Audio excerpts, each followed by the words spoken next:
Media మిత్రులందరికీ నా నమస్కారాలు.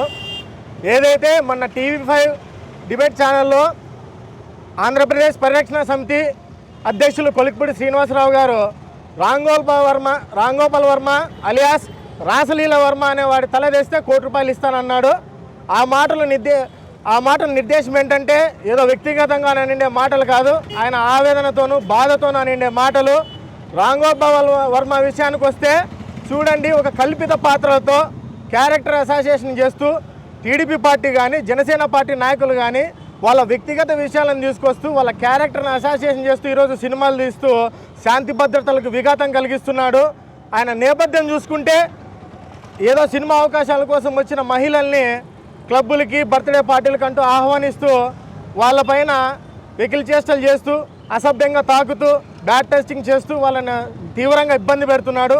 ఇలాంటి ఉన్మాదిని ఖచ్చితంగా సమాజం నుంచి దూరం చేయాలని, నిర్మూలించాలని ఈరోజు కొలిక్పూడి గారు పిలుపునివ్వడం జరిగింది. ఏదైతే చిన్న పిల్లల విషయం, దేవాంశ్ గారి విషయాలు కూడా తీసుకుని నారా లోకేష్ కొడుకు అయింది. పాము చిన్న పిల్లోడి ఫేస్ కూడా మార్ఫింగ్ చేస్తా ఈరోజు ఎక్స్లో పోస్ట్ చేయడం జరుగుతూ ఉంది. అంటే చైల్డ్ అబ్యూజింగ్ కూడా చేయడం జరుగుతూ ఉంది. ఇలాంటి వ్యక్తిని ఈరోజు ఆంధ్రప్రదేశ్ గౌరవ డీజీపీ గారు అపాయింట్మెంట్ ఇచ్చి ఈరోజు కలిసి కేసు కంప్లైంట్ తీసుకోవడం జరిగింది. అసలు యాక్చువల్గా డిబేట్ జరిగింది తెలంగాణ హైదరాబాద్లో జరిగింది.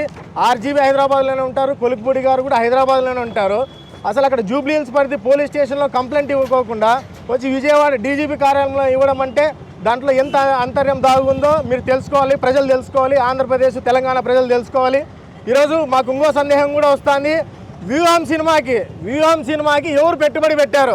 అది బ్లాక్ మనీనా వైట్ మనీనా? ఆ నిర్మాత పైన కూడా వెంటనే చర్యలు తీసుకోవాలి. ఐటీ డిపార్ట్మెంట్స్ కానీ 2 రాష్ట్ర ప్రభుత్వాలు కూడా ఎంక్వైరీ చేయాలి ఈ డబ్బు ఎక్కడి నుంచి వచ్చిందని. ముఖ్యంగా ఇలాంటి ఉన్మాదిని రాంగోపాల్ వర్మ అలియాస్ రాసలీల వర్మ అలియాస్ వడక వర్మ ఇలాంటి నా కొడుకుల్ని నిజంగా సమాజం వెలివేయాలి. ముఖ్యంగా వ్యూహం సినిమాని రద్దు చేయాలి. ఈ సినిమా వల్ల శాంతి భద్రతలు విఘాతం కలుగుతాయి, విద్వేషాలు రగులుతాయి. ఖచ్చితంగా ఈ సినిమా నిజంగా థియేటర్స్ ఓనర్కి డిస్ట్రిబ్యూటర్కి ఒకటే హెచ్చరిక చేస్తున్నాము. మీరు థియేటర్స్ని నాశనం చేసుకుంటారు, డిస్ట్రిబ్యూటర్స్ నాశనం అవుతారు. ఈ సినిమాని ఎవరు ప్రోత్సహించద్దండి. ఒకటే డిమాండ్ చేస్తున్నాము. ఆర్జీవి గారి పైన 2 తెలుగు రాష్ట్రాల్లో సుమోటోగా కేసులు తీసుకోవాలా. మహిళల్ని కించపరుస్తున్నాడు, చిన్నపిల్లల్ని ఇబ్బందులకు గురి చేస్తున్నాడు, చైల్డ్ అబ్యూజింగ్ యాక్ట్ చేస్తున్నాడు. వెంటనే తన పైన చర్యలు తీసుకోవాలని, ఏదైతే కొలిక్పూడి గారి పైన కంప్లైంట్ తీసుకున్నారో ఒకవేళ ఆయన పైన చర్యలు తీసుకున్నట్టయితే ఆర్జీవీ పైన కూడా ముఖ్యంగా ఇలాంటివి ప్రోత్సహిస్తున్నాడు, యూత్ని తప్పుదారి పట్టిస్తున్నాడు. సో ఇలాంటి కారణాలకి 2 తెలుగు రాష్ట్ర ప్రభుత్వాలు సుమోటోగా కేసు తీసుకొని ఆర్జీవీ గారి పైన కంప్లైంట్ తీసుకొని చర్యలు తీసుకోవాలి. రాంగోపాల్ వర్మ ఏ సినిమా తీసినా సరిగ్గా ఆడదు, అలాంటిది ఇలాంటివి ఎందుకు తీసుకున్నాడు అనుకుంటున్నారు? మెయిన్ సార్ ఇక్కడ ఎక్కువ ఒక పలానా పార్టీ ఉండి దాన్ని డబ్బు పెట్టి సినిమాలు తీస్తుందని ఒక ఆరోపణలు ఉంది. దీనిపైన కూడా విచారం చేయాలా. డబ్బు అతనిది కాదు, నిర్మాతలు అతనిది కాదు, ఎవరో సినిమాలు తీస్తున్నాడు. ఆయనకి లాస్ వచ్చినా లాభం వచ్చినా ఆయనకి అలాంటి పట్టదు. కేవలం విద్వేషాలు రెచ్చగొట్టాలా, ఈయన పబ్లిసిటీ కావాలా, లేకపోతే ఈయన పట్టించుకునే నాదు లేదు. ఆంధ్రప్రదేశ్ తెలంగాణలో ఇతను కుక్కలు కూడా పట్టించుకోవు. గౌరవ డీజీపీ గారు ఈరోజు మీరు చూడండి, ఎక్కడో హైదరాబాద్లో ఉండే వ్యక్తి కంప్లైంట్ ఇవ్వడానికి విజయవాడకు వస్తే ఆయనకు అపాయింట్మెంట్ ఇవ్వడం మాకు చాలా బాధ కలిగించింది.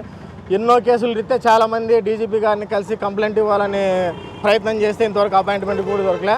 ఈ ఒక రకంగా ఇది బాధాకరమైన విషయం. ఇది పోలీసు వారు కూడా గుర్తెరగాలి.